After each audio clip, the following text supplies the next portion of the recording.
All right, so I am going to be heading out of town this weekend, and I wanted to build a tiny whoop style drone FPV to fly. This is a little bit different than my goggles project, but I wanted to knock this out before I left town. So we're going to go ahead and just build one. Some of y'all might be really interested in this, some of y'all might not. So we're just going to roll through it, and hopefully y'all learn some stuff.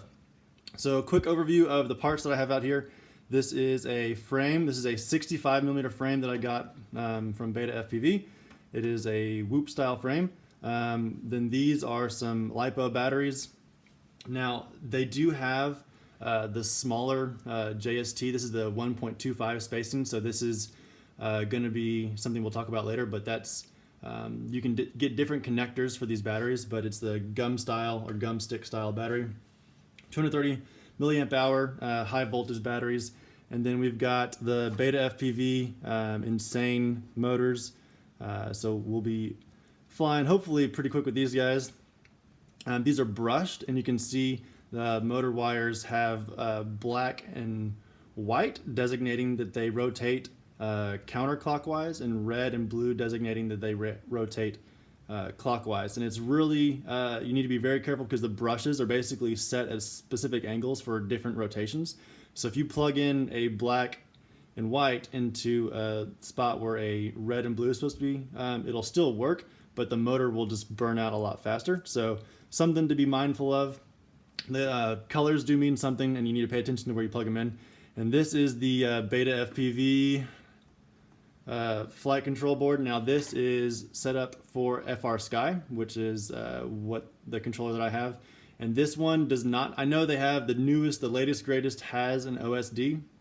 This one does not. I was looking more for keeping price down, and also I wanted a very long range, and they made this one sound like this was set up more for long range, and it gives you RSSI back to your controller, so you can basically know before you lose control signal. You'll always be getting back the signal strength. So that was very appealing to me. It runs Betaflight. It has a USB plug right here, so you can plug it in and tune it and all that fun jazz. So I'm excited to get or play with one of these. And of course, we've got an FPV all-in-one camera. Now this is a little bit of a interesting deal because this is something I've been using in the past, and recently the power cable popped off, and so I was like, oh no, I'm gonna have to resolder that. So I think instead of just fixing this the way it was set up, I'm gonna go ahead and cut the video transmitter away from the camera board, and we'll go ahead and solder in with the 3 wires the camera to the board in the mullet style, which means that the FPV camera will be like this, and then this board here in the back will come off and lay flat. That way the antenna sits running along between the 2 ducts in the rear, and makes it a much lower profile, makes it a lot more durable, harder to mess up your antenna. And then I've got just a Canopy. I don't know if this is gonna actually work the way I want it to, but I don't know why. I just didn't buy a Canopy from Beta. I probably should have gotten one, but this is one that I had laying around, and we're gonna make that work. Okay, so first things first, let's go back and so this has the my JST 1.25 connector already on it. So I'll just plug it in, and you can see, okay, cool, that lights up.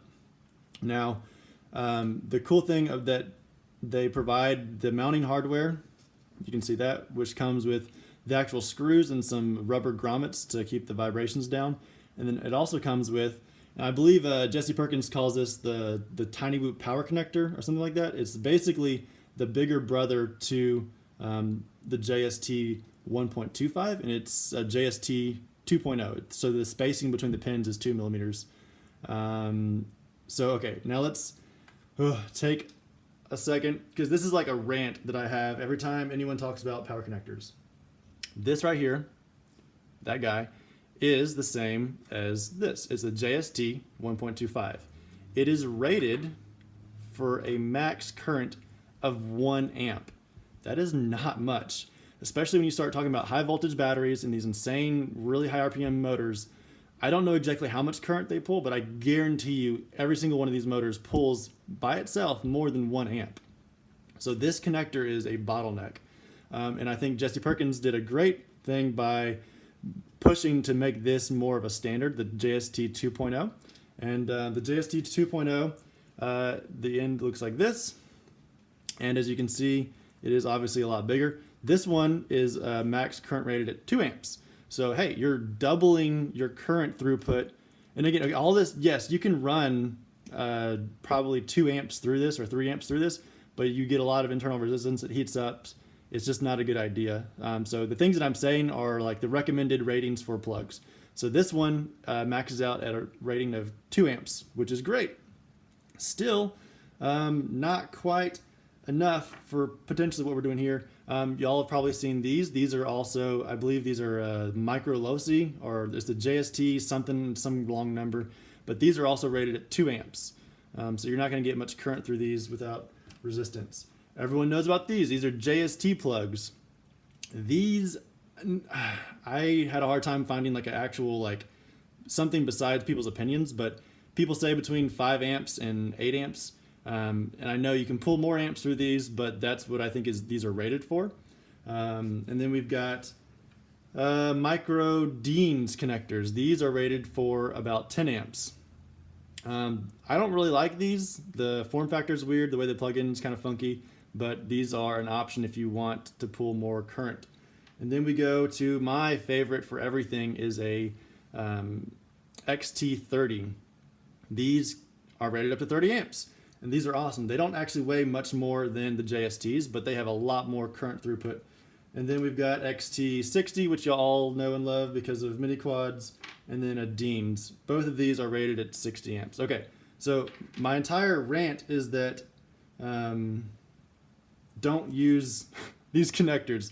I'm gonna probably end up, for now, I'll solder everything together and I'll fly it with these, but then I'm going to convert these over to the JST 2.0s like I did on this battery.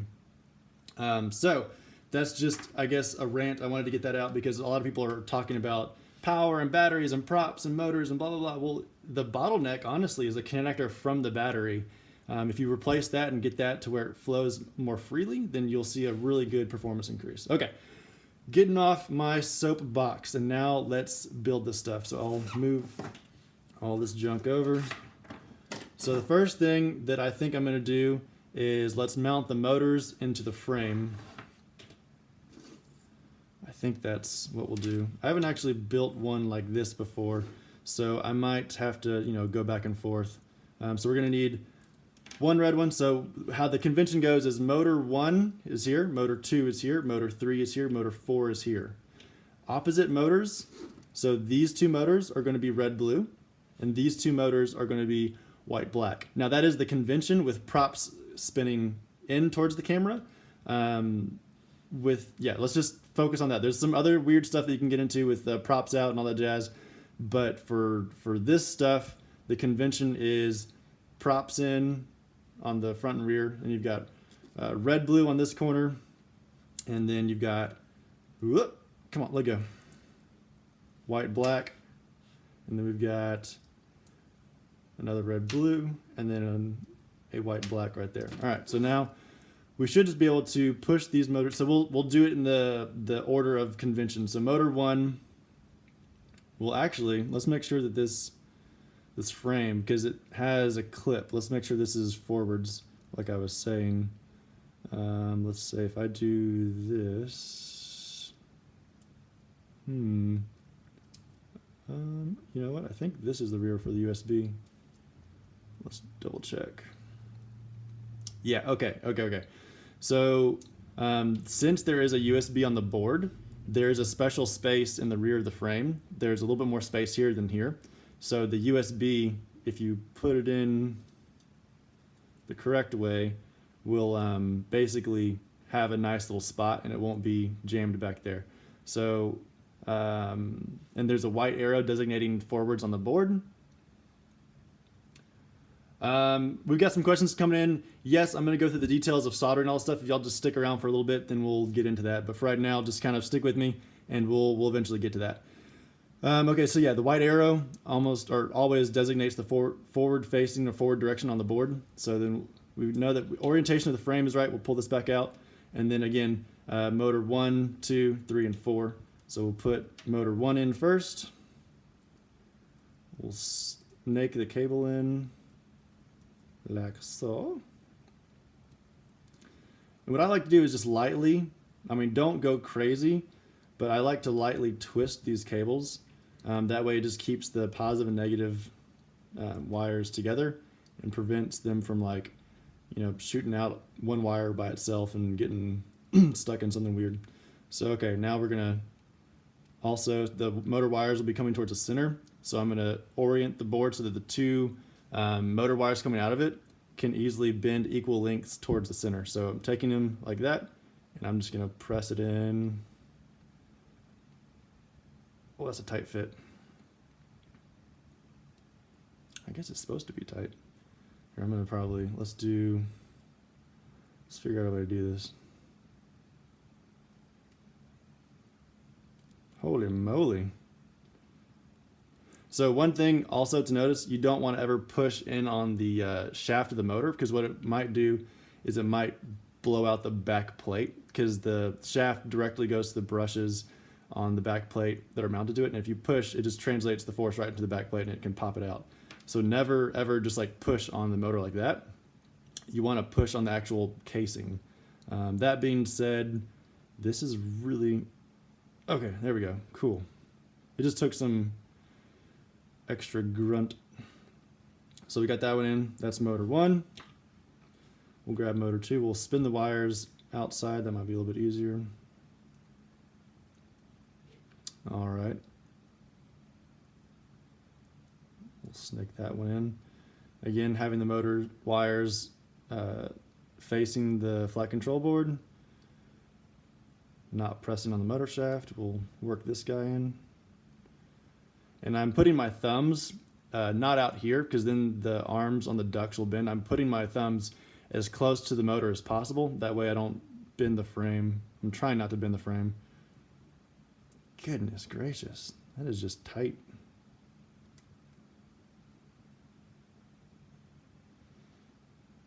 There we go. All right. So now we've got motor 1 and 2 in. Now we'll take motor 3. Opposite of motor 2, that is the same color. Opposites are the same color. We'll twist the motor wires. And then we'll snake it through. Going towards the flight controller. Same thing over and over again for all 4 motors.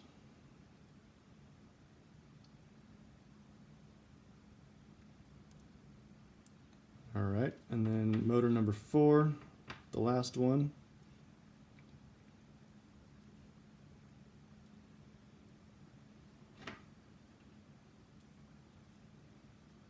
And if y'all want to ask questions, I'll definitely try to answer them as I'm going. Let's see. The controller that I have for this is a FRSky Taranis. Let's see here. It is this guy, this big old sucker. Y'all have probably seen these before, but this is the controller that I use. And I know that BETAFPV sells these boards with different configurations. So if you have a different controller, you can get the different protocol to match that. But for this setup, for what I'm doing, it's all FRSky for me. Golly, those are crazy tight. Okay. Cool. So that is ready to go. Now, before I'm going to put props on last, I guess we'll go ahead and mount the flight controller and get all the plugs in. So, and again, like I said, I'm going to leave this plug on because I don't want to take too long and do all the changes to the plugs in this video. I can do that in another video, but I would highly recommend not staying with this smaller plug and going to a bigger JST 2.0 or even bigger plug than that. All right, let's see what this bag of goodies has to offer. All right, so I'm guessing we'll go ahead and put on the rubber grommets first. I don't know. I've never built one with fancy rubber grommets. This is kind of exciting. I have very high expectations for this hoop. This is crazy, as all the stuff that I've built as far as brushed has been 8.5 millimeter motors. This is actually a really interesting comparison. So this is a 6 millimeter. These are 6 millimeter motors, and these are much smaller than the typical motors that I use in my other like Mark, or I guess like the NB98. So that is an 8.5 by 20 motor here, and these are not what are used in whoops. These are a little bit bigger, and then this is a smaller one. So I've never built a whoop with 6 millimeter motors. I've always done 8. So this is cool for me. It's something new. All right. So now that's there, we'll take the USB, and then we'll take the frame where we know the USB goes, and we'll wire that through there. And then there's pegs that they sit or fit into the grommets, and so we're just gonna kind of line up the grommets on those pegs, and then press everything in like this. Come on. It's kind of fighting me a little bit. There we go. Sweet. Very good. All right. So far, so good. This is pretty easy. All right. Now we've got decisions. We've got these tiny little black screws, and we've got these bigger head, I think these are Phillips. Yeah, Phillips screws. I'm going to use the bigger headed Phillips screws because I feel like that's the best idea. I don't know what the little black ones are for. Maybe I'm missing something. It might be to hold the canopy in, or I don't know if there's like a different frame. I don't know. Oh my goodness. Now you'll get to watch me struggle. So the camera is between me and the bench, so I'm kind of like having to not see what, oh my gosh, see what I'm doing. Don't judge me. All right. There we go. Goodness gracious.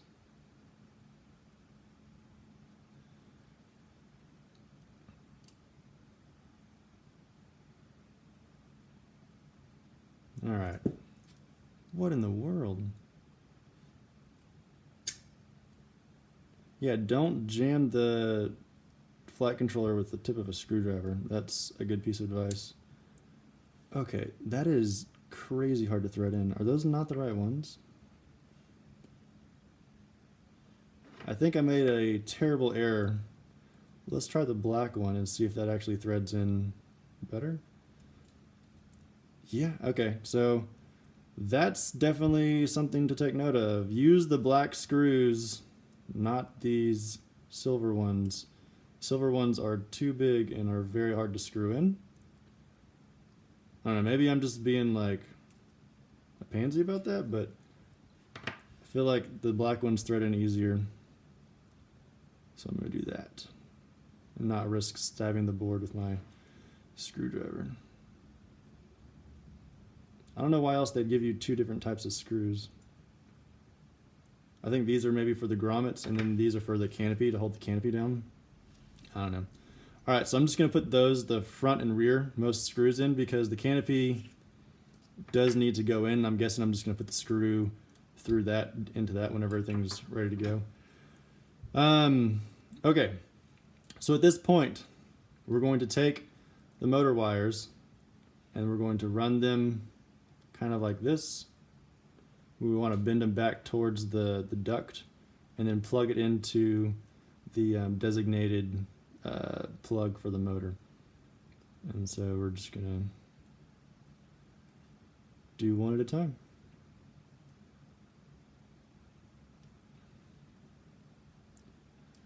And I've seen some kits come with really fancy, like tiny little rubber bands that come and like hold the wires to like the motor pod deal.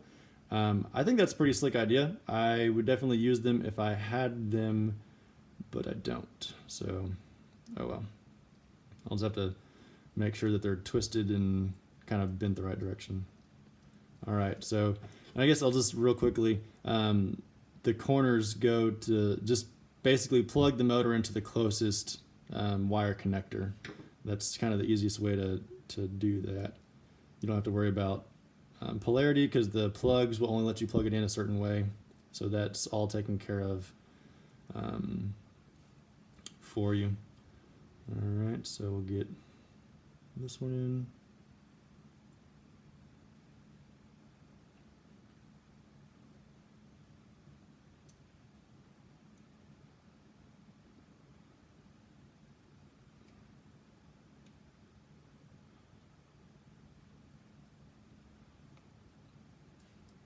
Alrighty, and then the last motor, we'll plug that guy in.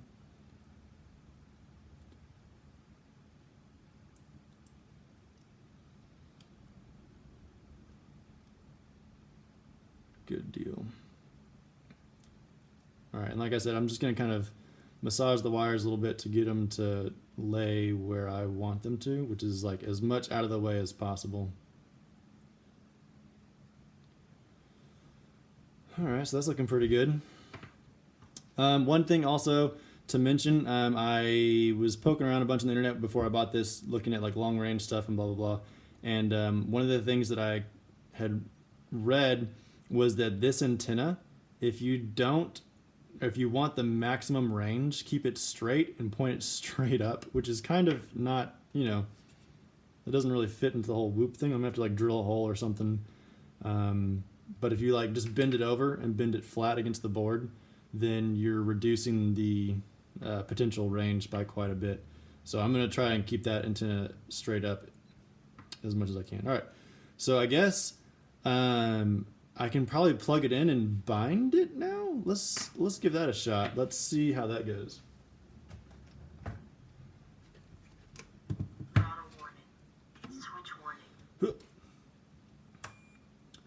All right, so let's go. Oh, you can't even see what I'm doing. Sorry. Here, let me make some room on the bench so you can follow what I'm doing on the menu of the transmitter. There we go. Is that? Yeah, y'all can see that. Okay, so I'm gonna come in here, and I'm just gonna make an. Oops, too many clicks. I'm gonna create a new model. I want a droney drone, and then yes, I think we paged through all of these. Those channels are correct. Long enter to confirm. All right, so then model 15, and then we're gonna go click page, and we'll press up to go to the very bottom of the menu, and then we're gonna, I think it's probably D8, and then I'm gonna click bind, and it'll chirp. Well, that's chirping. That means that it's in binding mode. And then I'm going to take my little battery. And usually you have to hold down that bind button, that switch, while plugging it in. So I'm going to try to do this with one hand. So I'm going to hold down the bind button. This is always a little bit. Oh my goodness, I have a trick. Here, maybe if we did this and then press it down into it.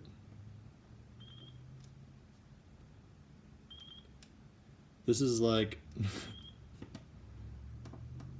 Okay, there we go.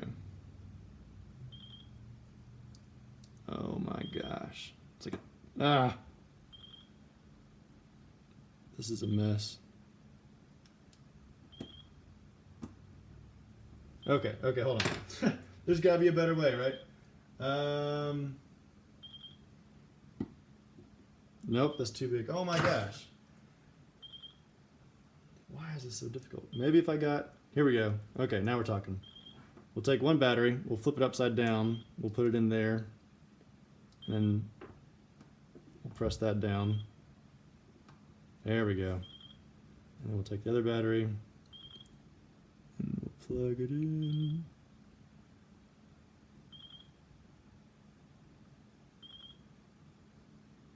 All right. So we'll leave it on for just a second, and then we'll unplug it. We'll let off on the button. We'll come back to here. We'll turn it off, bind mode. And then I think what we need to do is go over, we're gonna page over to the mixer, and then we're gonna add an arming switch. I like to have my arming switch SA. Just highlight it and then hit the switch that you want when it's blinking, and hit enter again. And then now SA is, and I'm going to exit out. If we page over, you can see here SA moves with this switch, and that should be the arming switch. Hopefully I don't have to plug it into Betaflight. Let's just see. Let's plug it in. And I don't want to, like, you know, go crazy on the motors because they're not broken in. Let's see. I should get RSSI maybe.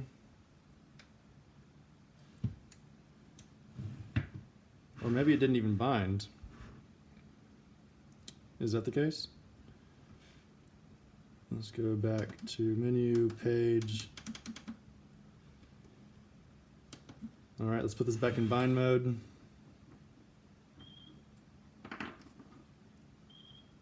Let's press it again.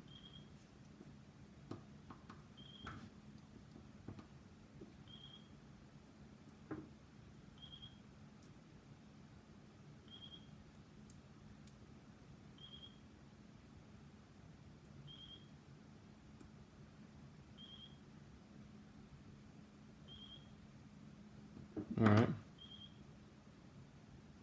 So power that off. Come out of bind mode. Go back. Let's see if it's. Give me RSSI now. Okay, cool. So I have RSSI now. That means that it's receiving the signal and it's bound. So if I arm it, let's see. Usually the light will change or something whenever you.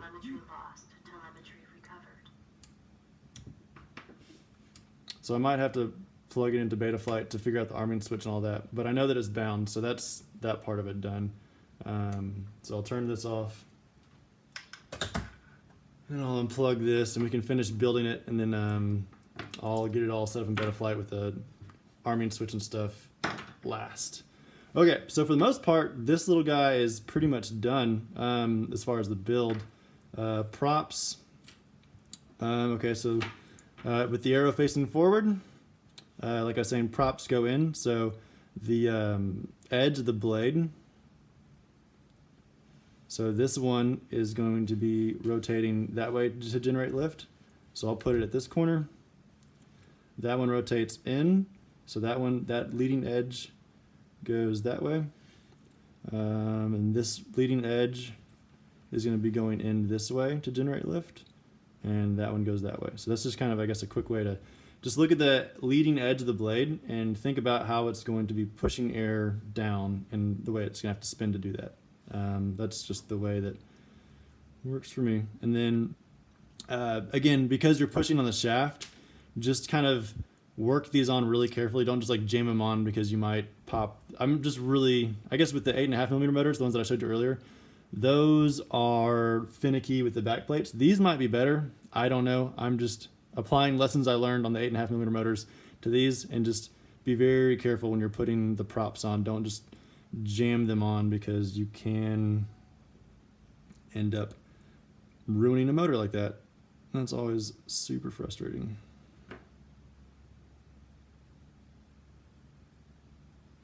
All right. That might not be on all the way. I'm just trying to, for the most part, get everything situated so that I can test it out. And I'll go back, and when I can put my face closer to it and see everything a little bit better, I'll make sure it's all lined up and everything.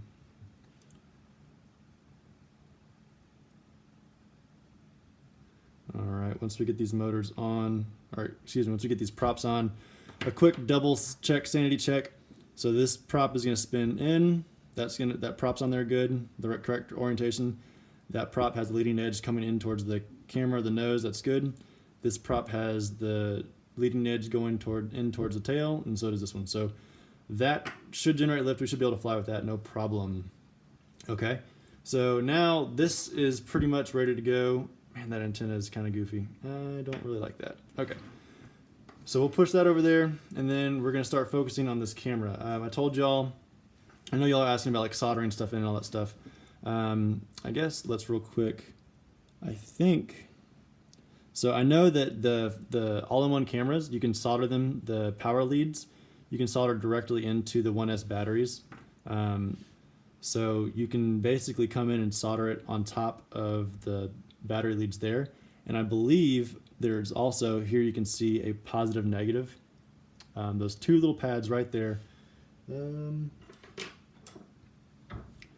These guys are positive negative as well. And you can solder in your leads for your camera from onto the top. And I would recommend that. I wouldn't fish a wire all the way to the bottom. I would just solder onto the top pads here, and that gives you power to your camera. Okay. And so yeah, so like I said, this camera had been in a pretty rough crash, and then one of the power leads popped off the back, and I was like, okay, well, that's not that big of a deal. I'll just go ahead and cut the back plate, back transmitter off and convert this into a Mullet mod. I guess real quick before I go into this, let me just look at some of the comments. Maybe I can answer some questions before I move on. Let's see here. Can you explain how to solder on? Yep, we'll do that in a second. What controller do you use? Answer that one. Rubber band, you are so nice. Things you do. Oh, thanks, man. Yes, I can see the comments. So just keep sending comments, and I'll pause every once in a while and try to answer whatever I can. And that's how we'll do that. Okay, so to cut this off, it's actually, if you don't have the right tools, it can be really difficult. If you do have the right tools, it can be really easy. And these actually, hold on, I'm going to get, these are my favorite pair. These are like way nicer. Let's see. Okay, we got another question real quick. Why decide to go with the brush builds? You can now get 07 size brushless motors and have a quad the exact same size as the tiny whoop. Alec, you are absolutely right. And in response to that, this is my Mighty Whoop, and it uses the 07, 03, I believe it's 15,000 kV brushless motors, and I totally am on the same page as you. However, and also I'm all about the Sky Party, which uses 1103 motors. I love brushless. I'm all about brushless. However, if you want to fly indoors, a lot of times people have rules about having ducted fans and only using brushed motors. Also, the biggest reason why I did this is multi-GP has a specific class for tiny whoops. And I was going to build one with the 8.5 by 20 millimeter motors, but in the rules for the multi-GP for the tiny whoop class, you have to use 6 millimeter motors. So when I realized that, I was like, okay, I would love to participate in some of those races. I think they're a lot of fun. I'm going to go ahead and just get the stuff to build a 6 millimeter motor brushed whoop. I don't really like brushed motors because they're kind of cantankerous. They're easy to break. They wear out really quickly. However, tiny whoops are so much fun to fly. It's kind of one of those things where you just buy a bunch of motors and you deal with them burning out because they're a blast to fly. And I want to be able to compete in multi-GP stuff. So that's why I'm building a brushed. Brushless is a lot of fun. It does have its place. I do have some builds where you can build a brushless and fly it inside, fly it outside, all that stuff. So I guess hopefully that answers your question. But yeah, so this is specifically for flying inside, flying in competitions, and meeting regulations for that kind of stuff. Okay, so we're going to use these. These are called flush cutters. You can see that they just cut very flush, like you can put them on a surface and it cuts very close to that surface. It's not like your typical dikes that just are really big and cut in the center. Anyways, so there's two standoffs. One has 3 pins. You can see those 3 pins, they go through that standoff, and then one has 2 pins. I believe the 2 pins over here are connected to ground or something, but I think they're mostly just to keep the spacing between the 2 boards. What we're really going to be looking for is the video signal, ground, and 5 volts going from this board, from the video transmitter, to the actual camera. And so we'll go ahead and cut this, and then I'll take my voltmeter and we'll figure out which pins are which. If you're lucky, I think this one actually, I think we did get lucky. I think we've got VD, so that might be the video signal, and then I see 5 volt maybe? I don't know. I think there's some small printed numbers on there that might be telling you, but I think a lot of times these cameras don't have any type of designation as far as what, which pins are what. So, all right, I'm just going to come in here and I'm going to very carefully, I'll cut this one first. I'm going to try and cut in the center of the pins. And I'll just come in here and I'll cut that. So now the board, you can see how I cut all the way through that one. All right, so now we're gonna come over here, and I'm not gonna do all 3 pins at the same time. I'm gonna cut 1 pin at a time. I'm just gonna kind of slowly nip through it so I don't pull any of the pins out and hurt anything. Well, the way this board's set up, I might just have to go at it this way.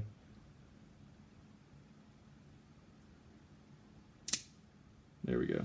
All right, so now we have the video transmitter board separate from the camera board. Cool. Okay, and this is nice. So it already has designated on this board, it has the negative symbol there and the positive symbol there. So that is positive and negative. I'm guessing that's 5 volts. We'll see. This might be, I don't know, because I know this board regulates the voltage, I believe. Anyways, so now what we're going to do is we're going to clean up these header pins, and then we'll desolder these pins out of these holes real quick. So I'm going to come back, and I'm just going to, again, there's tons of these surface mounted resistors and capacitors, and when you're coming in here with these pliers and you're clipping on stuff, be really careful not to hit one of these things, because once they pop off, you are done for. A lot of times, it won't completely ruin the camera, but it might like take the color out or make it more fuzzy. Like every single one of those components is put there for a reason, and it is necessary. Okay, yeah, well, definitely JC was an amazing guy, and he has tons of information on his channel. That's a good suggestion. The Blue Falcon project, if y'all have any questions on like super technical stuff, JC's channel is amazing. I've learned a ton from him. I know a lot of people have. All right. So again, I'm just trying really careful to get this deal off. I'm gonna maybe clip it into pieces. And like I said, the big thing that I'm just being careful of is all those little surface mount components. I do not want to scratch on them. Okay, so now we've got both sets of pins cleared off on that one. And now I'll do the same thing over here. And just take your time. There's no rush on this. Definitely don't want to be trying to do this really fast or on a time crunch, because you will mess stuff up.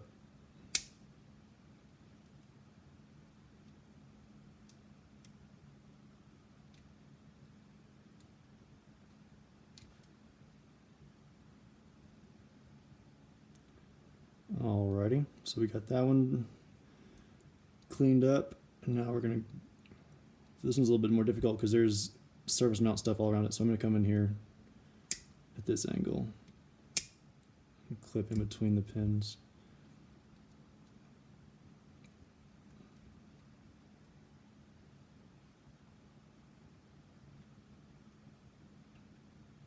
Dadgum, this one's being a little bit of a bear.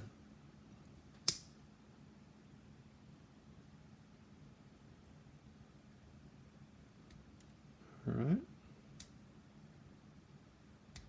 Cool. All right, good. So we successfully got all that junk off. It created a lot of, oops, crap on the bench. Okay, so now what we need to do is figure out which pins are what. Let's see here, now that we've got that off. Is there anything? So I know the 2 small pins are positive, negative. Video.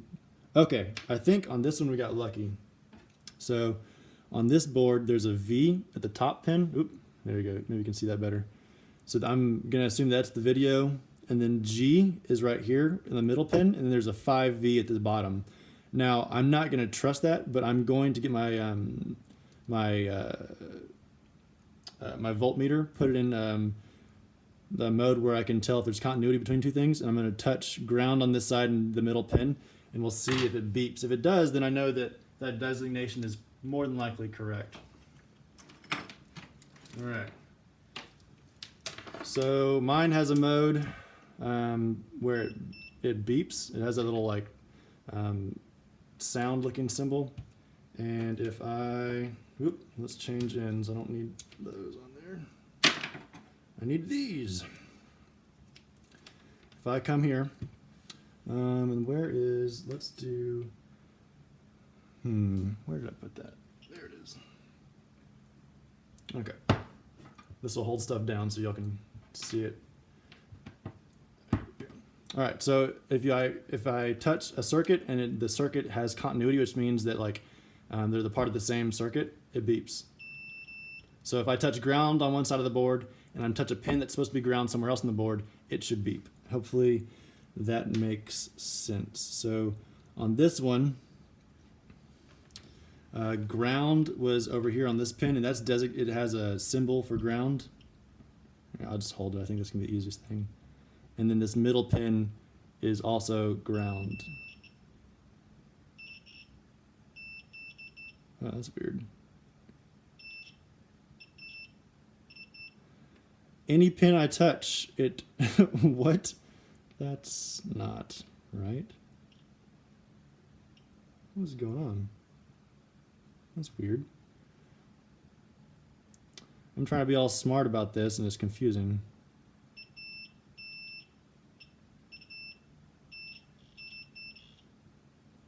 Huh, that's really weird. They all have continuity? That doesn't make sense. Am I crazy? Let's see here. Let's do the same thing with this pin.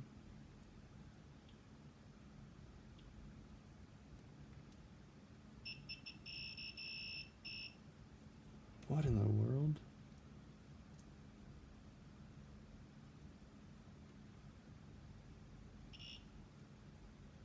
I've never had anything act like this before.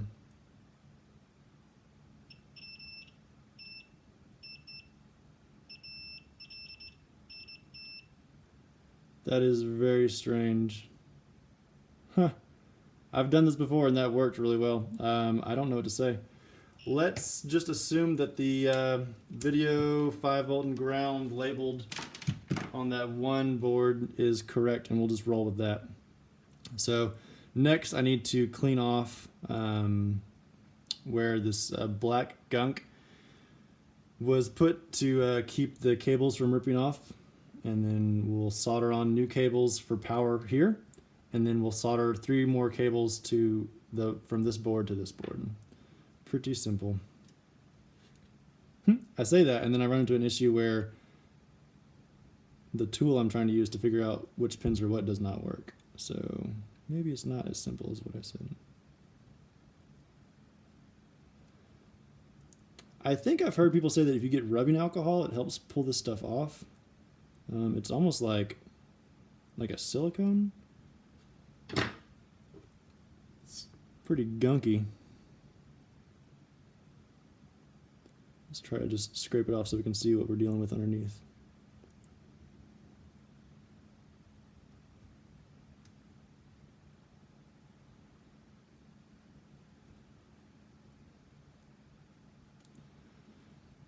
So have y'all been, I guess I'll ask the audience while I'm doing something super boring. Have y'all flown tiny whoops, or what is y'all's experience with drones?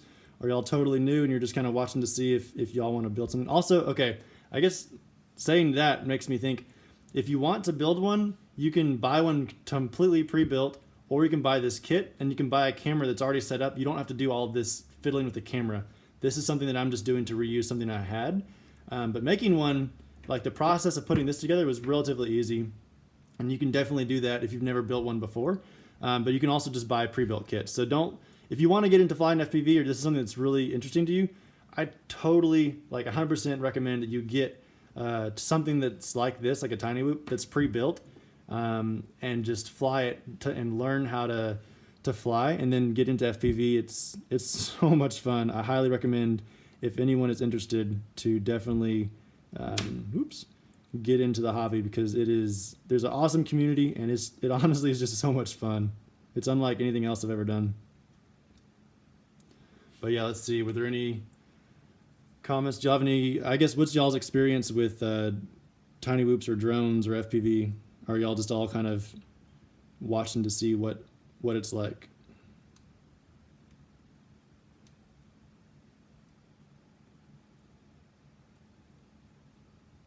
All right, I think I finally got this cleared up.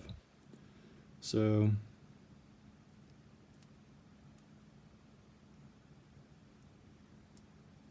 there's all this black gunk on there.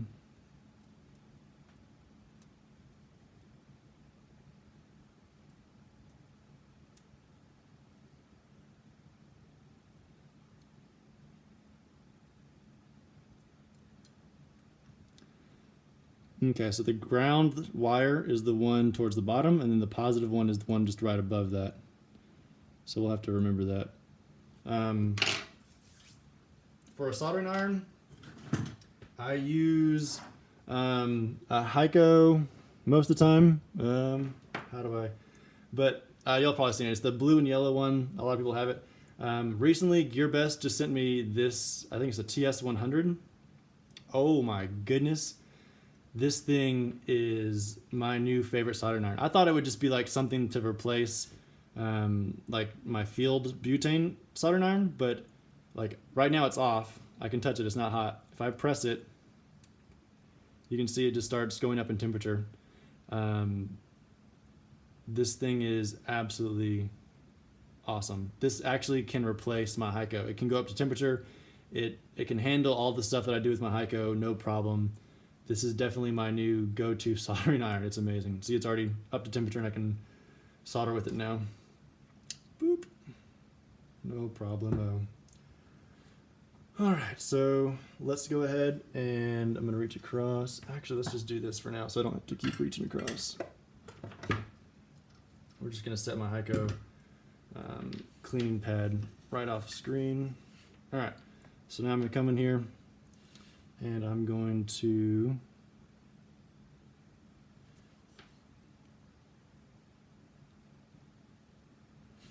try and put a little bit more solder, put a bigger solder blob. So right now I'm adding a little bit of flux. That just helps the solder blob up and not connect between two different pads. And then I'm going to add a little bit of solder to the tip. And we'll feed that solder onto the positive.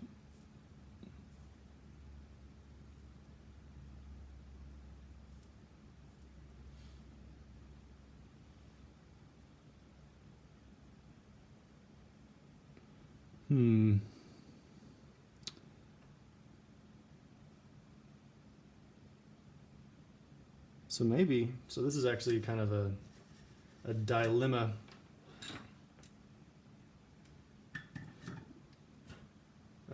Let's see here, let's get this back out.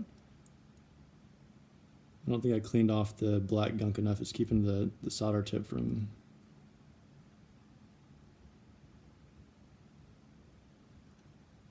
doing its thing.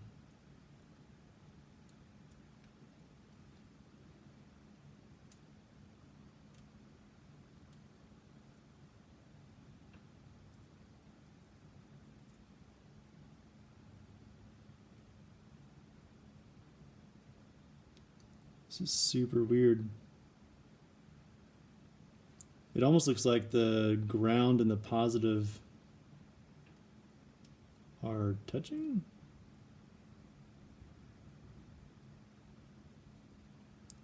I'm just gonna need to get all this black gunk off so I can actually see what's going on.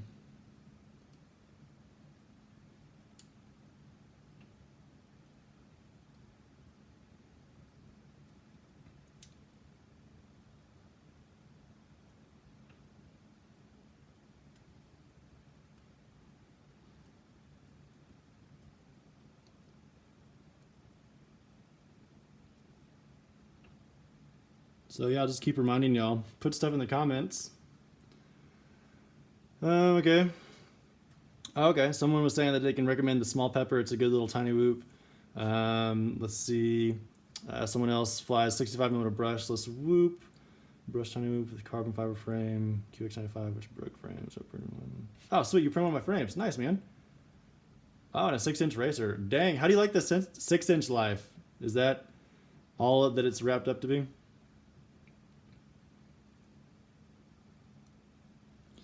I guess 6" is a term for there's different sized frames for quadcopters. And a 6" is kind of like one of the bigger mini quad style frames. Way bigger than this tiny whoop.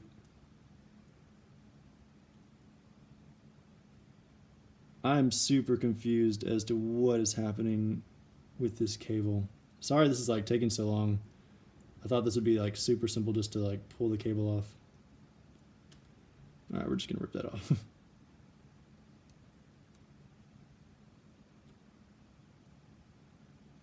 This black gunk is not coming off easily. So give me a fight. Oh, okay. So that just made things clear. I thought the positive and negative would be side by side, but positive is here, but that's where the black cable was. Oh my gosh. So they had them backwards, I guess? So ground is on positive, and then this negative symbol up here is, I'm guessing, and that makes sense because that kind of goes the same with these pads here. So that's, I guess, a lesson learned, that the pads on the opposite side are going to kind of correlate to the location of where the wires are soldered in. So, but yeah, some things can be mislabeled, I guess. That's something else to learn. So the positive on this bottom corner is ground, and then we've got positive, which is designated as negative. Okay. So I'm going to, let's see. I'm just going to reuse the wires. The wires are fine. So we'll heat back up the soldering iron. We'll tin this wire.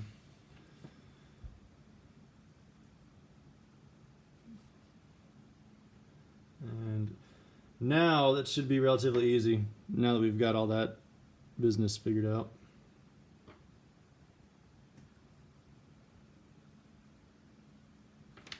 All right, so we'll leave the long end as what we're going to solder into the flight controller. We'll grab this short end and we'll solder it into this little transmitter. So we'll just solder it back. So I guess, okay, we also need to be thinking about orientation, like how it's going to lay. So if that's forward, because we got the white arrow pointing that way, I'm going to want this guy laying really low profile, probably off to the side like that, or like that. I guess, yeah, I want the LEDs facing up so I can see what band and channel I'm on. So if I have it like that, and then so I'm going to have wires going that way. So we'll come back here, and I'll solder on this wire so that it's already going the right direction to go solder into the flight controller.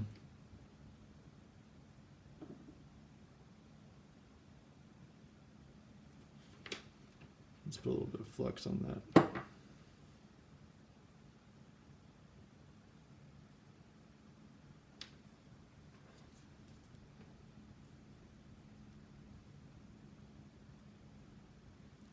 That black gunk is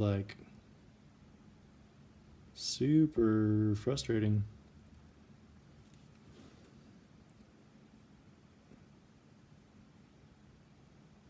It really keeps stuff from getting heat. It's hard to solder to.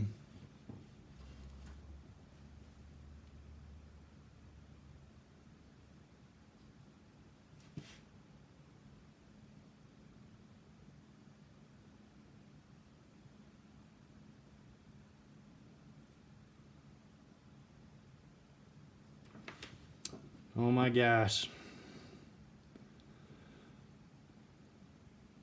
What's going on? I love also, I do tons of this stuff, and then whenever I try to live stream something, everything that can possibly go wrong goes wrong. So bear with me as I try to figure out this silly little connection.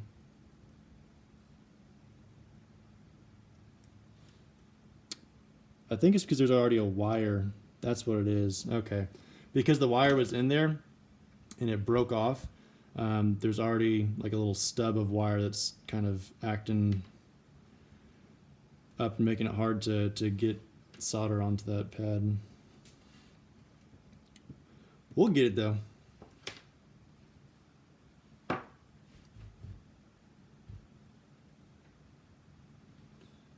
right.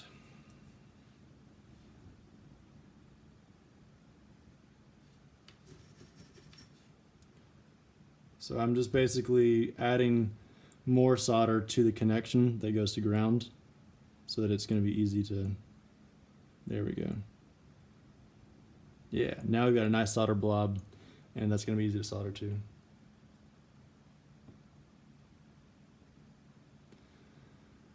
All right, so now we'll get this wire on.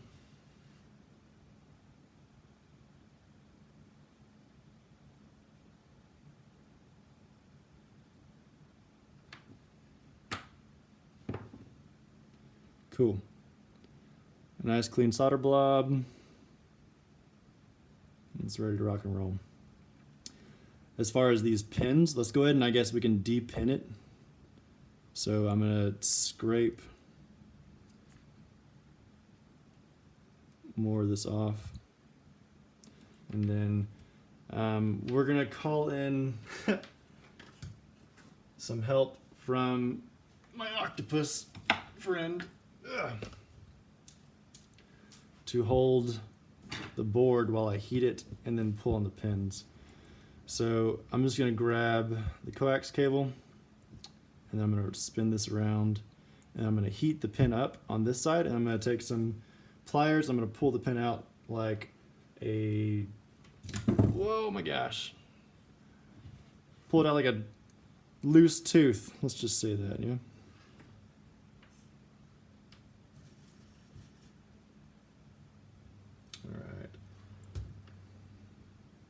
And these are ceramic tip tweezers. These actually work really well. If you had a metal tip tweezers, when you grab, it basically pulls heat out of it so the solder joint doesn't melt. But with ceramic, it's a lot easier to heat stuff up and pull it free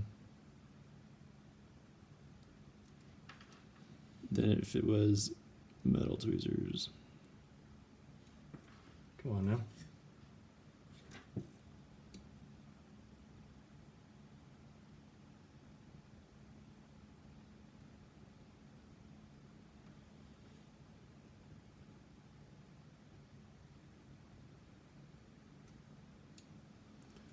That black silicone gunk is killing me.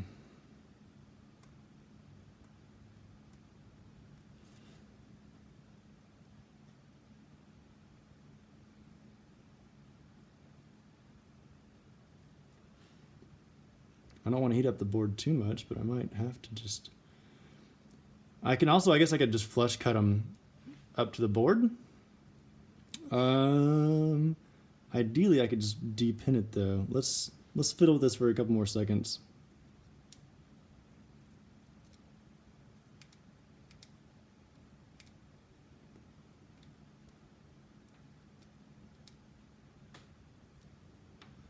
Also, I guess the heat of the soldering iron, if you kind of gently scrape with that, that's actually pulling the silicone off pretty well. So I guess the heat kind of breaks it down and then...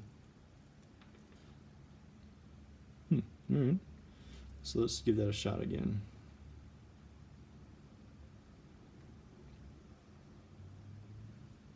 All right.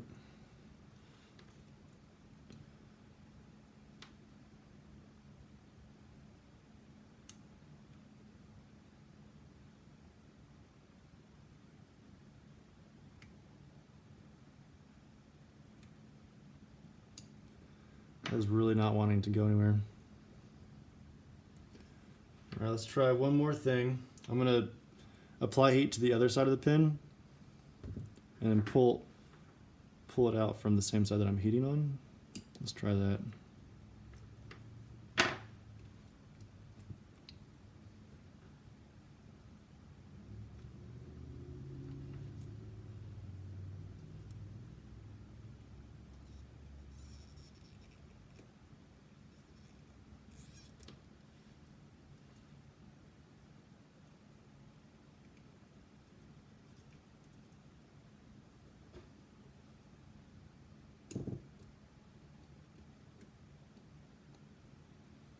Yep, I think I'm just gonna flush cut these.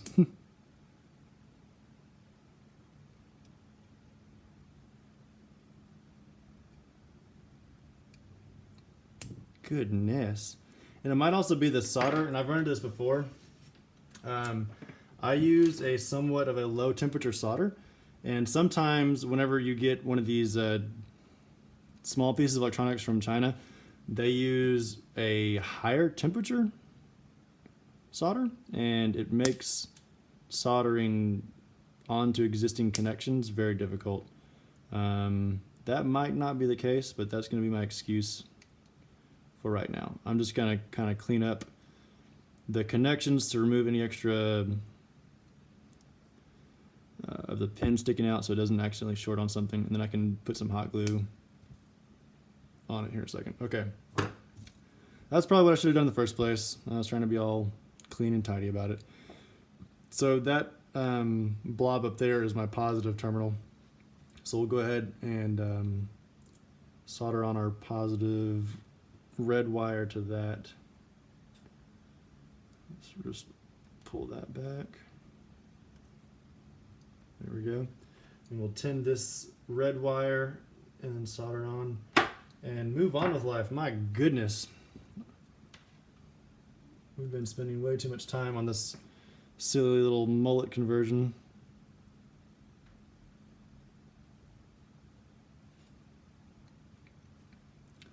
All right, so I left a little bit too much extra wire on that. So I'm gonna come in here because I just want a short little connection. I'm gonna cut a little bit off. There we go. And then I'm going to have this one going the same way as the ground.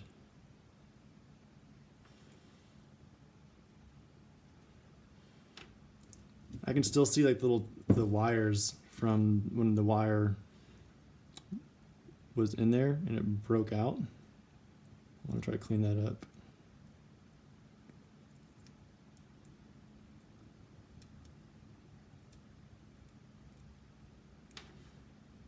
There we go. Cool. All right. And we'll solder this guy on.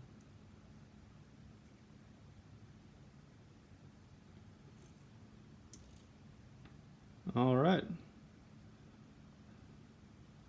So I guess as a sanity check, I'm going to go ahead and put power to this and make sure that everything's still working. Hopefully it's still working after the crash. I'm assuming that after the crash it still worked. So let's just do, I've got a power supply off screen over there. Setting it to 5 volts. And we will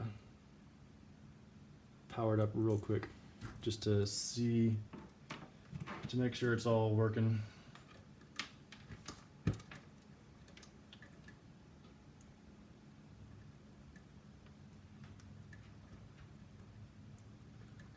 All right, here we go. Alligator clips with 5 volts. We'll do ground first. And then we're going to hit the 5 volt.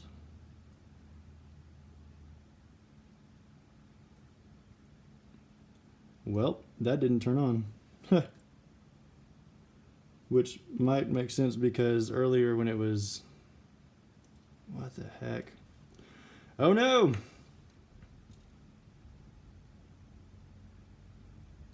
Why would it not? If the entire thing is fried? I'm pushing 5 volts to it.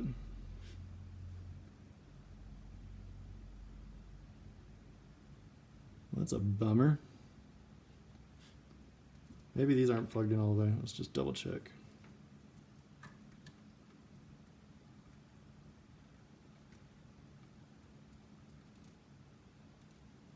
Here. I'm gonna need to pull this closer to my face. Hold on. Hold on, hold on.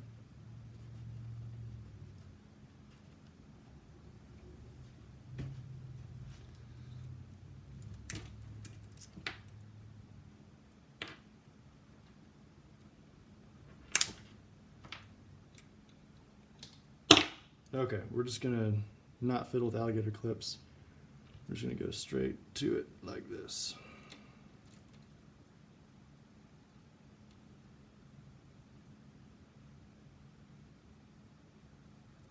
Well, crap.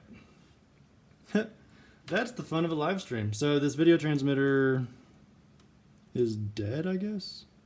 It's a bummer. I guess that crashes a lot harder than I expected. That's really kind of a bummer. Okay, so we're not going to dwell on that. Let's see if we can pull this one out. And for now, we'll just finish the build with this type of a non-mulleted camera. That way it's not just super lame and everyone is like, oh, you suck. Because that's how I feel right now. Okay. Well, y'all learned how not to do something. That's exciting.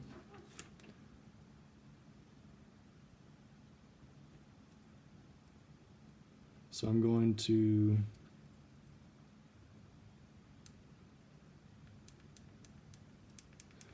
I'm increasing the temperature to like 310 because we've got some more of that Chinese solder on this one that does not melt at a low temp. And then we're going to heat this up. There we go. All right, so now we've taken the camera off that guy. We'll clean these up just a tad. All right. And so now let's do the old 5-volt test on this one to make sure that it too is not totally busted. Yay! You can see that it's blinking on. Alec Ryan just gave a really good piece of advice. I did not know that. Hold on, let's go back. Alex says he thinks it's not powered on because the camera acts as a return circuit. It'll probably work, but you have to have the camera soldered on. Okay, well let me real quickly ask y'all this. Do y'all want to see me continue to modify this in a mullet orientation? And then regardless if it works or not, we'll either put this on or put this one on. Would y'all like to kind of see me finish soldering all this stuff together? Let's take a quick poll. First person to say yes or no wins. So let's see who's going to win. Because as of right now, I'm kind of frustrated with this. I hope Alec is right. All right, Lords of Gaming says yes. So we're going to go ahead and push through with this. And worst case scenario, we can slap this guy on. I like your style, man. Whoop. Yeah. Never give up. Never surrender. All right, so we've got this camera. Let's put him. I'm trying to think of a good way to grab these. But yeah, so voltage we're going to put as, Dad, come here. The yellow. And then we've got ground and then 5 volts. So we'll do yellow, black, red on this. And then we'll solder those wires to the same pins on the video transmitter. All right. Let me turn off my power supply. We'll save that for later. Okie doke. So I'm just going to grab, I'll go ahead and depin these two over here as well. Okay. All right, Alec, I'm going to rely on you for your opinion on this as well, since you kind of have the thought that it might be continuing the circuit. Do I need to worry about these 2 pins over here being connected to the 2 pins on the transmitter that I just snipped off? Or should I only be worried about these 3 pins over here? Because I've done this before. Totally different camera, totally different transmitter.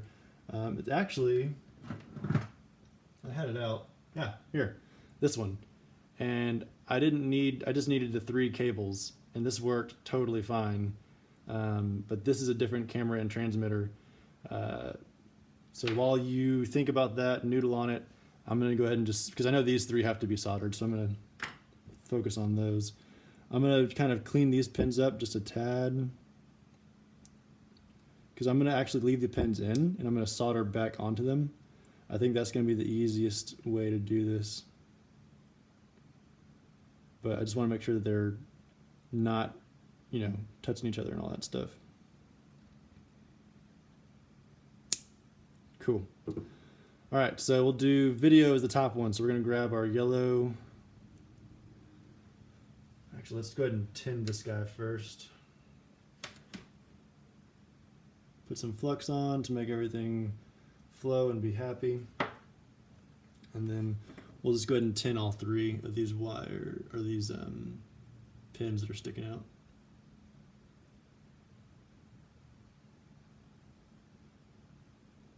All right, and then I'll strip.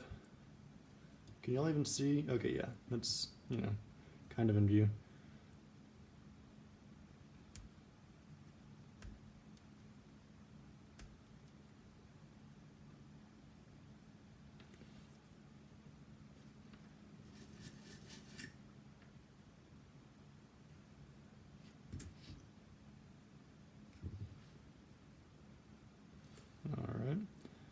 So I'll go ahead and do both sides while I'm doing this.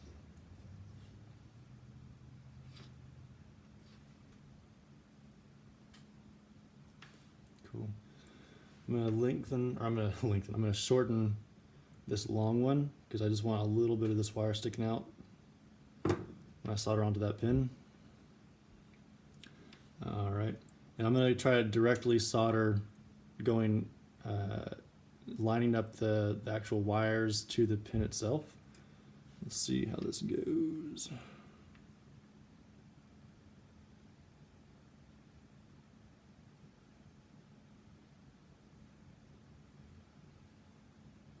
Cool. All right, that one's on there good. Now let's do, I think it was ground. Yep, ground and then 5 volt. So we'll just go ahead and do the same thing with the black and red wires.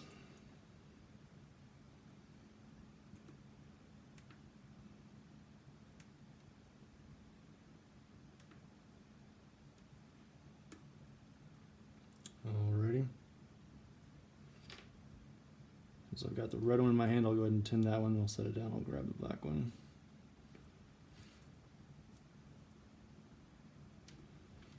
Alright.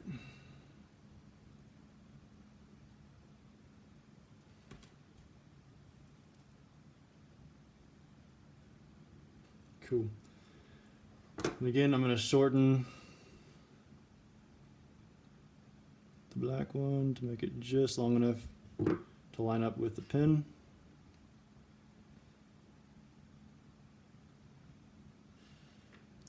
And then we'll solder this guy in.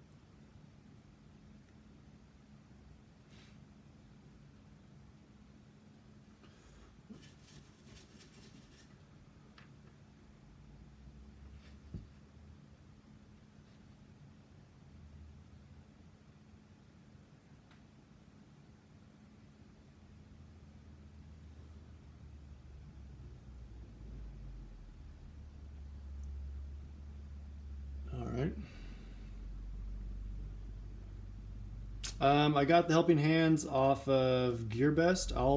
And a lot of the things, the tools and stuff you see here, I'm going to put links down in the description. So if y'all saw something that you liked, and these helping hands are by far the best helping hands I've ever used. They're amazing. I cannot recommend them enough. The base is heavy enough to not move around. It's got little rubber feet. I actually ended up drilling a hole and hot gluing a really strong magnet on there. And then whenever I put it down on a metal surface, it just like sticks and does not move. But this, I totally recommend getting one of these. They're amazing.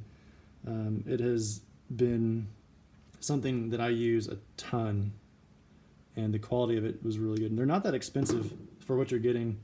But buying from GearBest, obviously it's kind of like Banggood where the shipping takes a little while, but I don't know. I think it's totally worth it. It worked. I mean, I've had nothing but a good experience with them. GearBest is actually also where I got my Creality CR10 printer. And yeah, so I've had pretty good luck with GearBest stuff. GearBest is also where I got the TS100, this guy. And like I said, it's been one of my favorite soldering irons that I've ever had. All right, let's get this last red one on.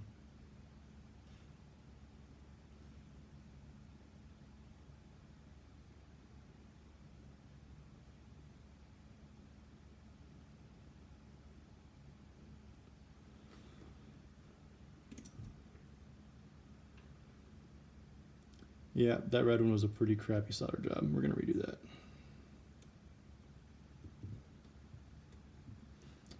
Sometimes it's hard to get the right angle to get enough heat into it and not have the tip on the surface where it needs to go. Let's try from the back side.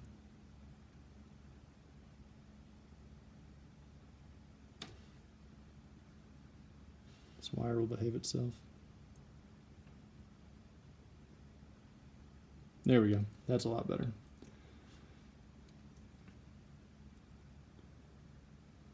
Ooh, but you can see there's like a bridge between the black and red pins. So I need to clean that up.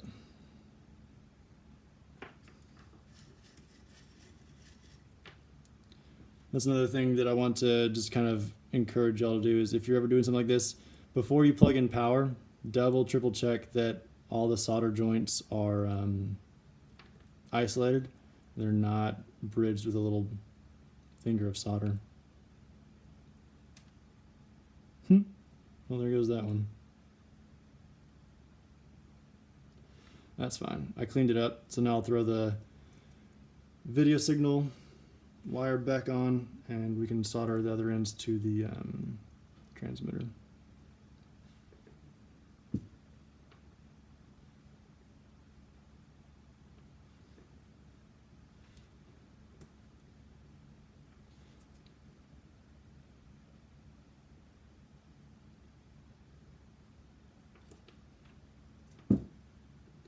Cool. All right, so now let's go ahead and we'll grab the transmitter. And again, we'll see these 3 pins here. Let's get those spaced how we want them. So this one pin is really close to this, I think that's a capacitor, that surface mount component.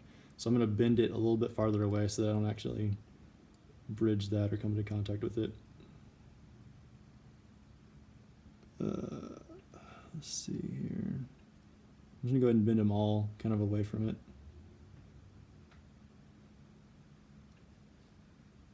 There we go. That's a lot better. Oh, we got some comments. Let's see. Someone said that I call it my octopus, but it's actually a hectopus. Hexapus. That's a good point. And then we had some other messages that they got retracted. I don't know what that means, but I think I saw someone asking about like where I get stuff from. But yeah, so I get things from Amazon, Banggood, GearBest. Those are kind of like the main places that I get stuff from. I have an affiliate account with all 3, and that kind of helps me continue to like get some cool projects and cool products to make these things out of. So if y'all want to help me out, then definitely feel free to, even if you don't buy anything. That's the cool thing about the affiliate stuff is if you click on the link, I think it's like with Amazon at least, like if you click on one of my links in the descriptions and then within 30 days, if you go back and buy something from Amazon, they give me a little bit of a kickback. So yeah, if you're feeling generous, that can be one way that doesn't cost you a dime and really helps support my channel and all the stuff that I'm doing, helps me do cool projects and have the resources to keep cranking out crazy projects. All right, so now we're going to tin these 3 wires on the side of the VTX.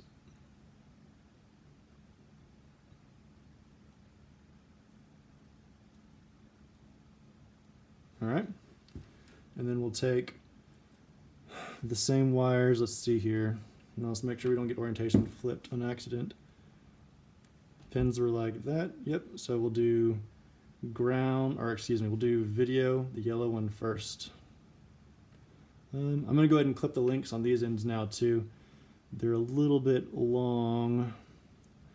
I don't know. I really like to have my ends when I'm soldering just long enough to make the solder contact. I don't like them being so long that like they stick across and like, you know, hit the board and then like bend across.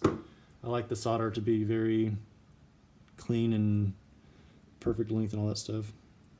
All right, so let's zap these in real quick.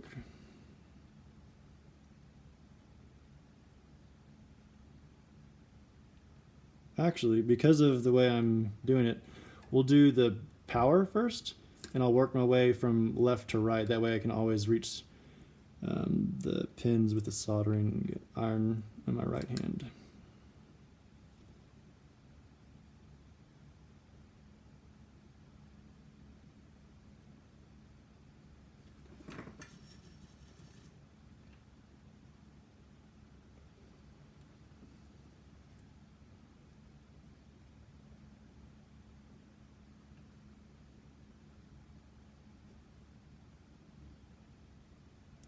Well, that's not good. I just bridged across. So I'm going to clean the tip of any solder, and then I'm just going to wipe it. And that didn't work, so we're going to get some flux. I'm just going to put a decent amount of flux on top of that.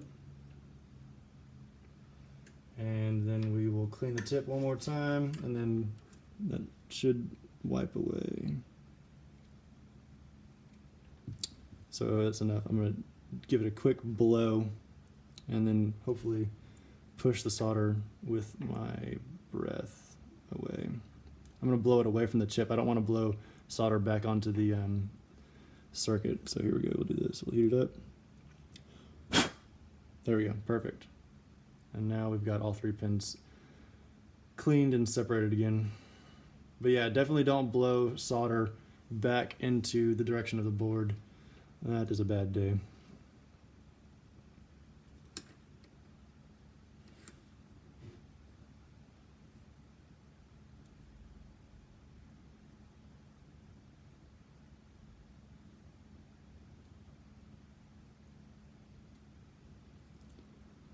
Oh my goodness, I'm just struggling. This is something that I'm learning whenever I'm doing these live streams. It is really difficult to have something in front of, and I'm sure y'all are like kind of bearing with me because I know the camera angle is not perfect. But I can't get my face very close to what I'm doing, and then also it's just hard to reach around the camera. So this stuff is a little bit more difficult than normal. All right, cool. Man, struggling. All right, let's get this over with.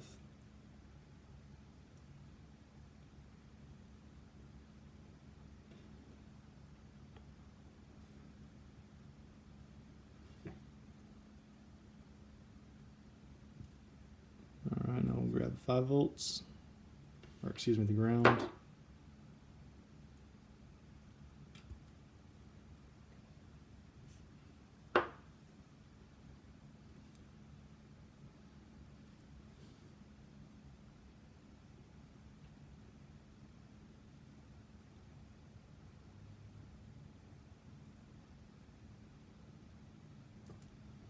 And then video.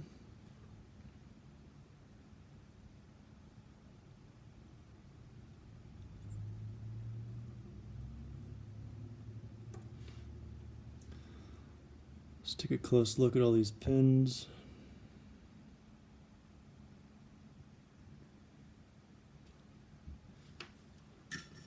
So that one capacitor that I was worried about earlier, it I think might be, okay, cool, we're good. It's just really stinking close. As long as we're not touching though, we should be good. And I'll put some hot glue on top to keep anything from accidentally getting in between them and shorting them. Okay, so quick sanity check.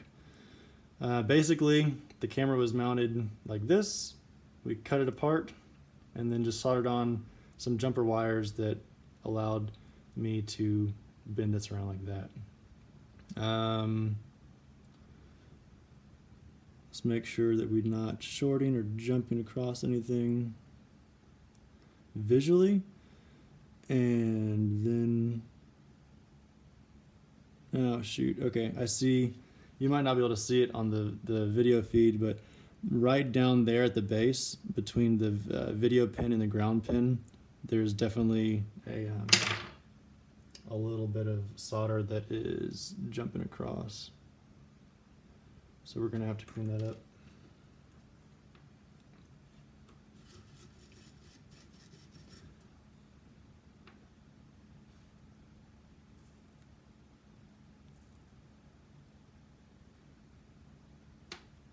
Okay, cool. So that got it clean, but now we popped off the ground, which is fine. We can put that back in.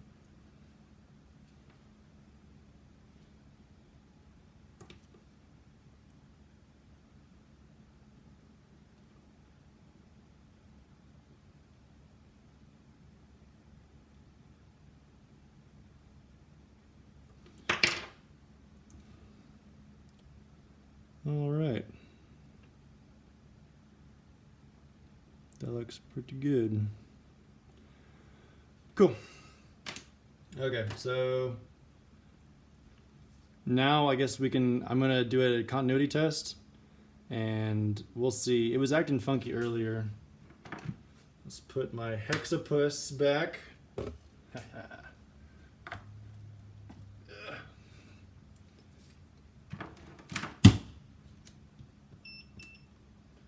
And let's see here. All right. So, yep, okay.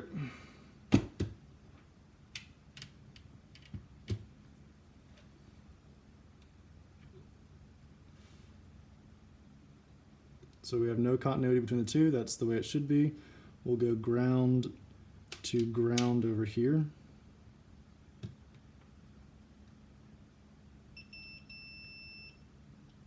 Ground to positive, no continuity. Ground to video signal, no continuity. I'm gonna go ground to ground in the middle. It beeps. Okay. So at this point, everything looks good. Let's see if it actually powers up. Let's give it 5 volts. Let us see power time. Yeah, seriously. Let's see here. Where are... Let me put my clips back on. I need to like trim these down, I think. Or at least cut a slit into it. There we go. Alright, that one's plugged in. Alright, alright. We'll clip in ground first. And we'll give it 5 volts. Double checking that it's 5 volts. No joy. What a bummer.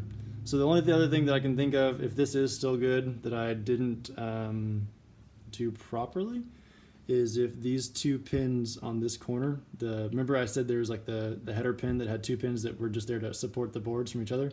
If those are there for any type of circuit going through, that would, I didn't connect those, but I don't think that's it. So this one might be dead, so we'll move on quickly. But that's how, ideally, you would do a mullet. So the top of the camera has a little button on it, and I would basically mount the camera out front like this, and then I would lay the transmitter down like that. That way the antenna is going out the rear of the quad, and then I would take these 2 leads and solder them into those pads right there, and then it would be a mostly indestructible whoop, which is way better than what I'm about to do. But like I said, I just want to get this through so I can fly this weekend, and when I come back I can play more with converting maybe this one to a mullet or something, but I know this one works. So I'll just go ahead and we'll solder these power connectors in, and then we will mount the canopy. I'll drill a little hole for the antenna, and then we should be able to plug it into Betaflight and take it for a quick test spin. Let's do it. I'm going to go ahead and put some solder bubbles on these pads over here.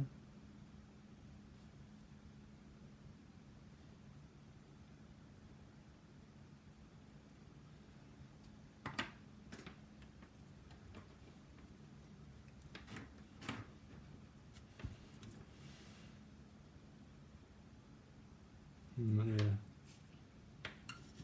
There we go.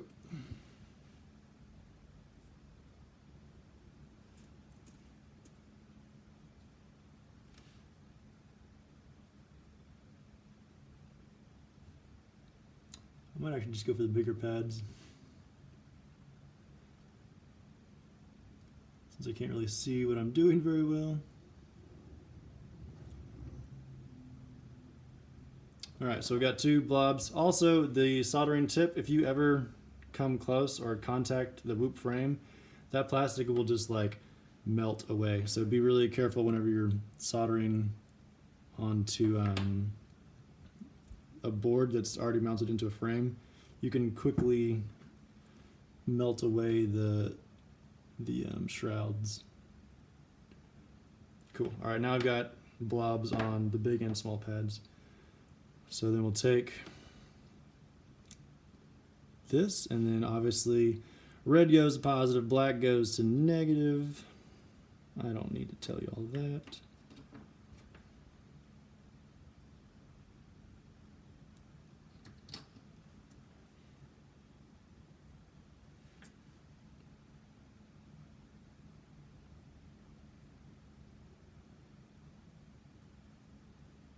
All right.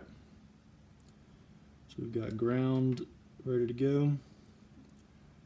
Now let's get the power cable over here.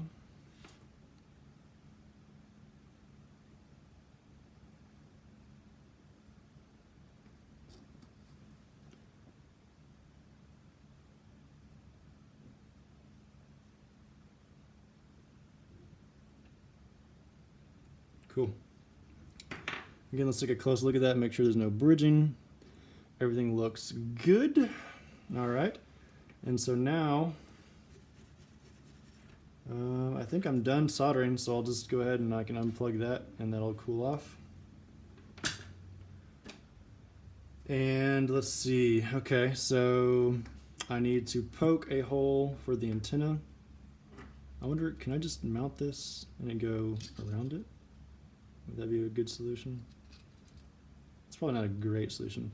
We'll just poke a hole in it. And I also need to drill some holes in that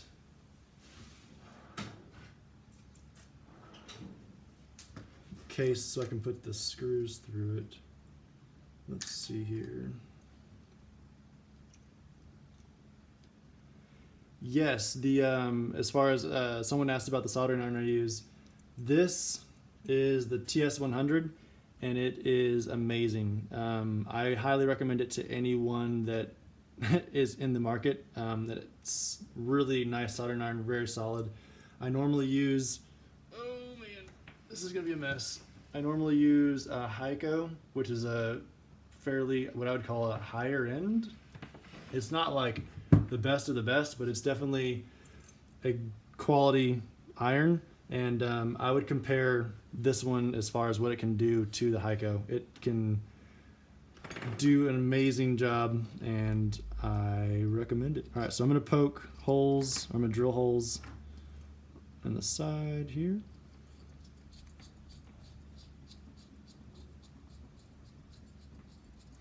Man, I'm still bummed about that dang camera not working. I thought for sure when I crashed it just stopped working because the power cable pulled off. I thought I tested it, but I guess not. That is a bummer. All right, so that one holds in. We'll go to the opposite side.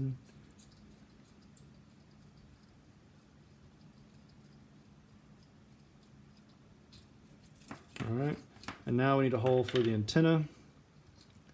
I'm gonna put that, I guess like right here, I don't know.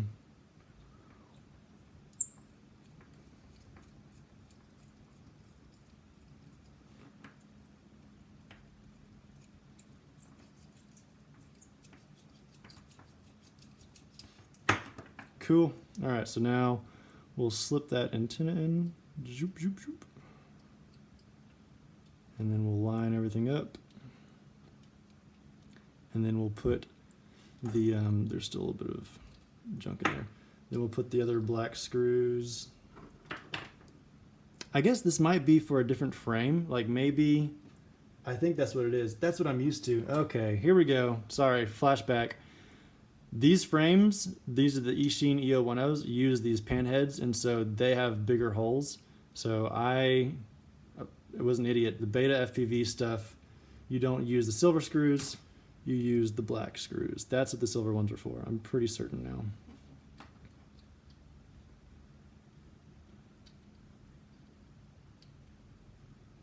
All right.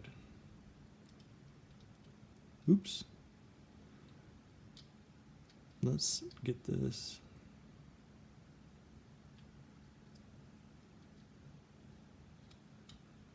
Going. There we go.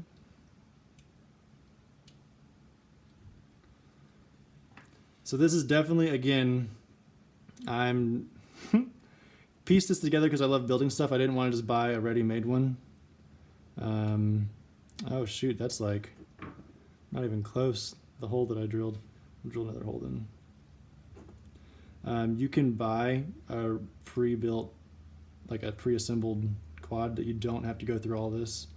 And if you have not gotten into FPV, I would highly recommend you just get a pre-built one as your first go, and then just start flying. If you like projects like me, then I guess you could do kind of like buy the components. But yeah, I think that I've never met someone that I put like goggles on their head and like flew around and they were just like, oh, this is dumb. This is not fun. I don't get it. Like FPV on these little whoops is just, everyone likes it. Doesn't matter where you're from, how old you are. It's a pretty cool experience. Okay, so that is an abomination that should fly. Let's I guess I'll take another quick poll. Do y'all want me to take the camera over to my computer and show y'all Betaflight, or do you want me just to kill this live stream and do a different one with me flying, or do y'all just want me to continue doing the entire thing? What do y'all say? I'll wait for your response because that's what I'm gonna do. Oh man, somebody wants to see PIDs. I'm probably gonna leave stock PIDs on this. I'm not gonna mess with that. I'm just gonna get my arming switch set up. Okay, so again, let's power it on one more time, make sure that the transmitter and everything works, and then we'll take it over to the computer, plug it in USB. Yay! Everything is working. Nothing is blowing up. Cool. All right, so let's unplug this guy, and then I'll just carry it over to the computer and real quick plug it into Betaflight, and you will get to see. Okay, yeah, if you've never seen it and you want to see the whole live deal, we'll set it all up and y'all can check it out all live. All right, so we're just gonna do this. So pardon the crazy bad camera shake. We're just gonna move this, oh dear, over here. Actually, I'm gonna do this while I take some stuff off my desktop. Let's do this real quick. I think I was doing emails and stuff before I started. Yeah, let's clean that up a little bit. Let's get a session of Betaflight rolling. All right, here we go. Now you can see all the beautiful Betaflight-y things. We can actually, let's do something like this. Okay, so I'm gonna need my controller. And let's do it. So here's my Taranis. Here is the little tiny whoop 6mm brush that I just built. I'm not gonna plug the battery in. I'm just gonna plug in USB. We'll do that right now. Also, this is like kind of ridiculous, but like one of my favorite things. This is a USB cable. It's like super thin and it has a right angle on it. So instead of like plugging something in with like a normal cable and having it just like sit funky, I can plug these things in and like have it sit flat and normal, which is pretty awesome. So again, I'll have links and all that fun stuff to these crazy things that I'm doing, or that I have. All right, let's plug here. Let's plug this guy in like this. Oops. Did I just pull it out? It totally did. So the screw, here, hold on. when I push on the board to plug in USB, this is a really stiff USB. It like pushed the board out of the grommet, so I'm gonna have to get a screwdriver to hold that back in real quick.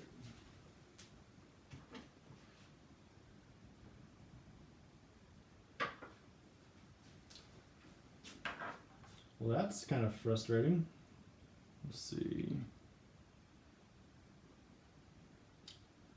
So maybe I was supposed to use the other ones? I don't know, man. Why would you give so many different sets of screws? That's what I want to know. Too many options. All right, so I'm going to hold the USB like this. And we'll plug it in.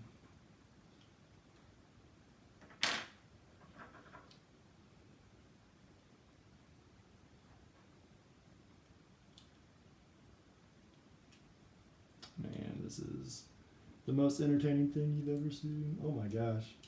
Come on now.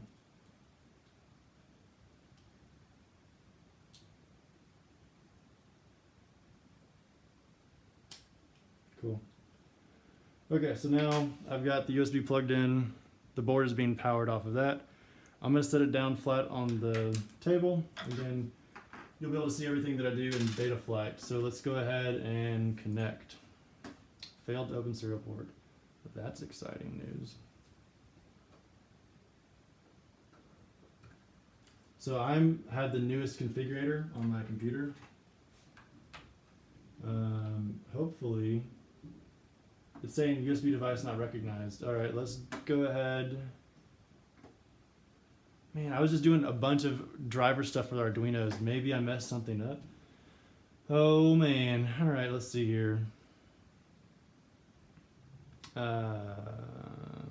I guess I'll just reinstall drivers. This is tons of fun. Y'all wanted to see this.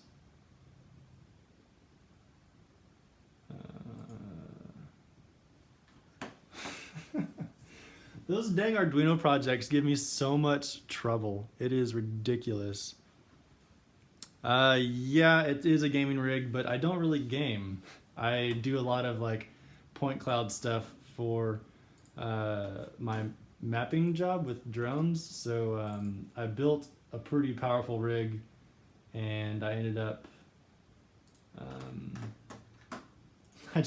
I used to game a lot, but I don't really game anymore. I guess that'll answer that question. So what I'm doing now is I'm just reinstalling all the drivers for Betaflight, I guess as if you had never done that. So I guess if you have not, then this is how you do that. Where did I need to like stop looking at the iPad and start actually looking at what I'm doing.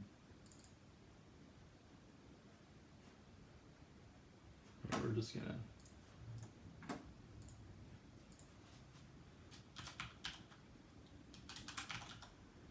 make a drivers folder, and we're just gonna pull this over there, and then we'll also go back to Betaflight. We'll grab these drivers. I've got a GTX 1070 with a I forget which processor. Hold on, man. Sorry. I can't do specs and this kind of stuff at the same time. Yes, I want to get the software. Accept. I think they email you. Oh my gosh, yes. Okay. Neatherbot, last name bot, email address, neatherbot@gmail.com. Send me all the drivers, man. I need them. No, I don't want to stay up to date. Download. Okay, that's just great. Looks like Ricardo has sent me some more emails with some more code for the goggles, so I'm excited about that. All right, let's extract these while I wait to get the email for the other drivers. And we'll run these guys. I'm at 64-bit. Doop, doop, doop, doop.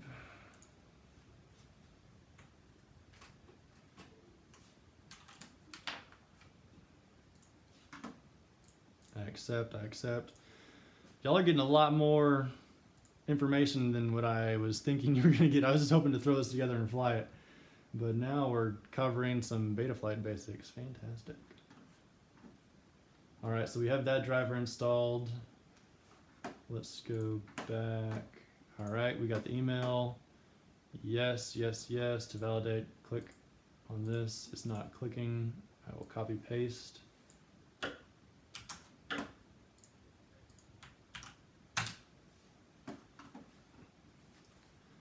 All right, very good. All right, this is downloading down here. All right, I guess we'll go grab this, bring it over to the drivers folder. And we will extract.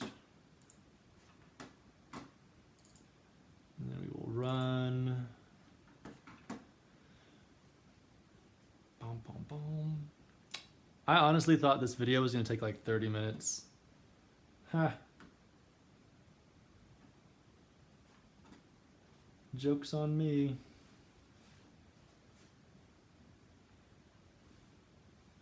Oh mama, turtle mode on Betaflight 3.2. I have been wanting to try that. So I might set up turtle mode on this little guy. And we might, play with it to see if it actually works. What? It's already on here. Okay, so let's, I guess, modify, repair, remove. Change which program features are installed. Option are always custom. I don't know. Repair. Shoot. All right, what do y'all think? Should I modify or repair? I'm going to say repair because hopefully something's messed up. And click.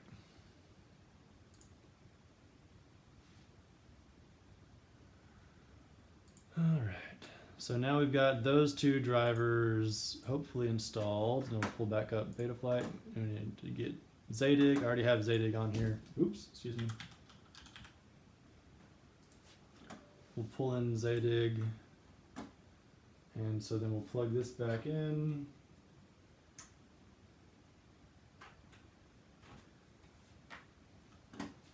And then USB device is still not recognized.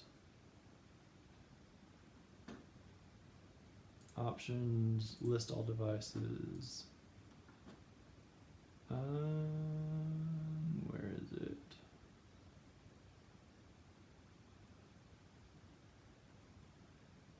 Is it the BCM? Oh man, I always forget which one this is. Oh my gosh. Alec made a really good comment. You can't do turtle mode on... Wait, okay, hold on. There's a whole thing there. We'll talk about that later. Turtle mode with brushed motors means you're basically sending opposite polarity to the motors, which is probably not good for them. I've never thought about that before, but all right, we're not gonna miss this. I've seen brushed, like the new Whoop Plus or whatever, the Inductrix Plus has turtle mode and it is brushed motors. So I know you can do it. I'm guessing they're just applying reverse voltage and that, I guess you're not flying like that, so it's probably not that big a deal. Okay, why?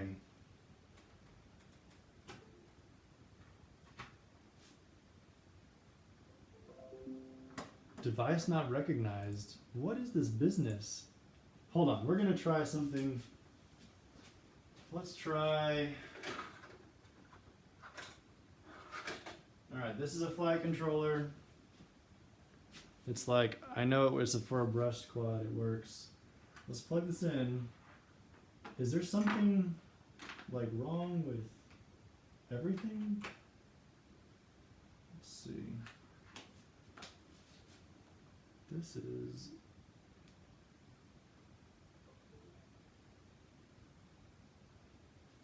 No way, that worked. Huh.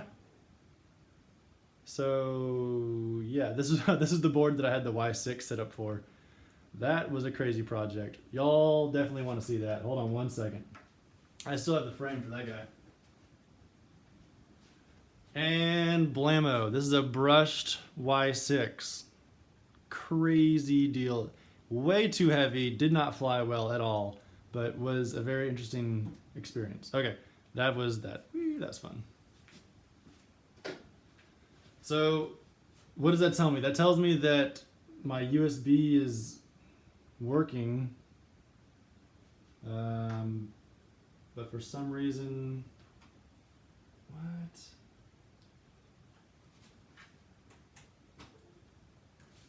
What is going on with this?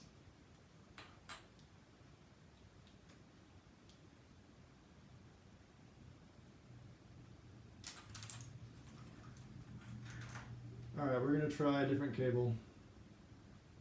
Oh my gosh, guys. You know what I think it was? I think that because that other cable was so hard to push in, I didn't actually push it in all the way.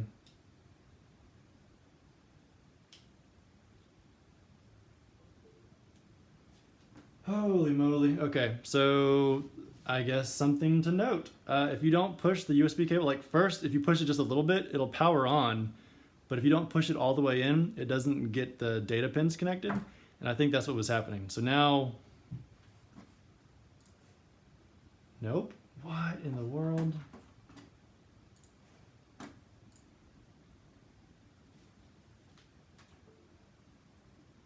Oop, okay, what's...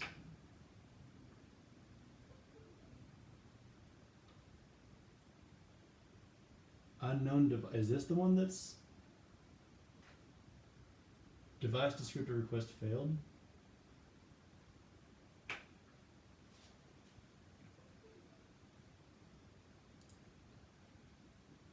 So this is what's happening. Did I just get like a dud board? That's super weird.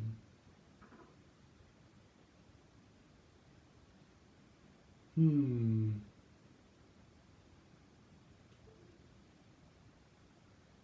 don't know. Let's see.